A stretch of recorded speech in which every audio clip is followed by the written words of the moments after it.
So I want to go ahead and talk about Wallace and Gromit real quick here. Wallace and Gromit was one of my favorite short films when I was growing up as a kid. So what I really want to talk about here is how beautiful the claymations have gotten ever since the very first film. I mean, this is from Avengers Most Valid. Look how beautiful this looks. And this is what the original Wallace and Gromit looked like. This, like, even by today's standards, this still holds up very well and just goes to show you how talented the team at Aardman are. So, a couple fun facts about Wallace and Gromit: A Grand Day Out. Apparently, the original creators wanted to make this a lot more longer, like just under 50 minutes, but one of the studio teams, like somebody gave them a reality check and told that'll take over 9 years to complete. So they scrapped that and just went with what was basically just supposed to be a vacation where they went to the moon to get cheese. Another fun fact here is that this short film, it convinced me that the moon was made out of cheese when I was a kid. I was 5 when I first saw this, and the movie came out in 1990, 5 years before I was born. And then 3 years later, Aardman comes out with Wallace and Gromit: The Wrong Trousers. That's a nice shot. Now, as you can clearly tell from that little claymation clip I showed you, is that they really just took what they did with Grand Day Out and just made it even better than before. This episode also introduces us to Wallace and Gromit's most iconic villain, Feathers McGraw. Like, look, see, even I was surprised that the guy was a penguin. Now, this was my favorite episode growing up when I was a kid. And this scene right here, like, the train chase was pretty funny, but this is the funniest scene in the whole episode. Oh my god, that's so hilarious. Everything about Feathers is so unexpected. Now, the chase sequence they did go for in Vengeance Most Foul was pretty cool, but I kind of wish they did some kind of a repeat of the train thing. I mean, shit, just look at this. Do you know how much time and effort it would take to do this? Like, what the hell? And then this. Like, what the hell? How many spare tracks are in that little box? Look how fast he's just putting them together. That's impressive.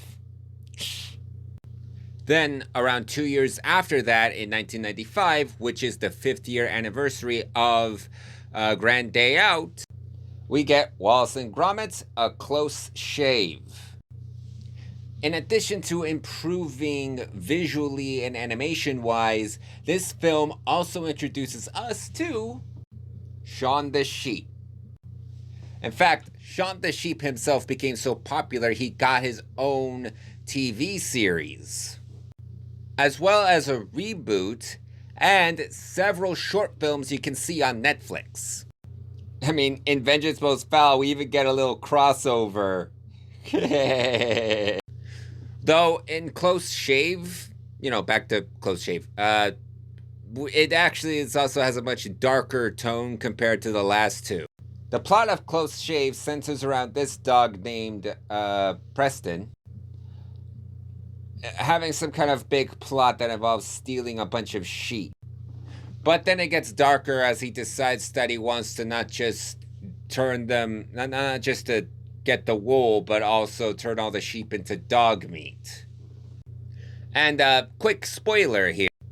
And major plot twist, but it turns out Preston's a terma dog.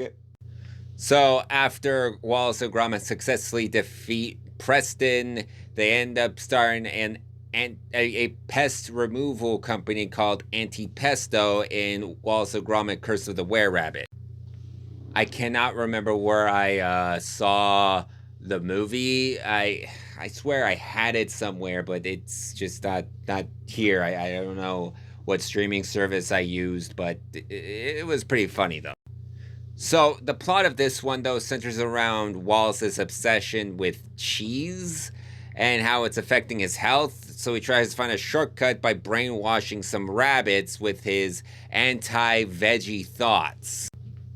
But of course, he screwed something up and now he turned into a giant were-rabbit. Everyone's reaction to that was actually pretty hilarious. Oh, we were also introduced to another villain named Victor Quartermain and his dog Philip. The guy is just this deeply arrogant scumbag who's just trying to steal this lady's money. And he is definitely willing to resort to murder. And then 3 years later, Aardman releases another short film called Wallace and Gromit, Matter of Loaf and Death. The plot of this one, though, is also pretty dark. So Wallace and Gromit open up a bakery and become bakers and are just selling off all their bread to a bunch of people. And there's a serial killer going around unaliving several other bakers. They find out who it is and manage to defeat them, though. But what the whole thing was actually pretty hilarious and actually gets pretty dark. What I really love about this one is this, a reference to the Batman bomb scene. Ducks and nuns with kittens. There are some days where you just can't get rid of a bomb. Wallace usually is the one that gets the love interest, but this time they gave Grommit one in the name of Snuffles. I really wish that they actually brought Snuffles back for Vengeance Most Foul, but the dynamic they have here is pretty cute. And then finally we come up to the latest in the series of Vengeance Most Foul. Now, this episode actually shares a lot of similar beats to The Wrong Trousers, with the whole them getting a lot of bills that are overdue, to this really awesome scene with the toast. I mean, look at that. Like, are the team at Aardman getting enough sleep? Are they? You guys getting paid well for this crap, right? And of course, Wallace comes in with this new invention, except it's not a pair of metal pants, but is instead this very creepy robot gnome named Noorbot.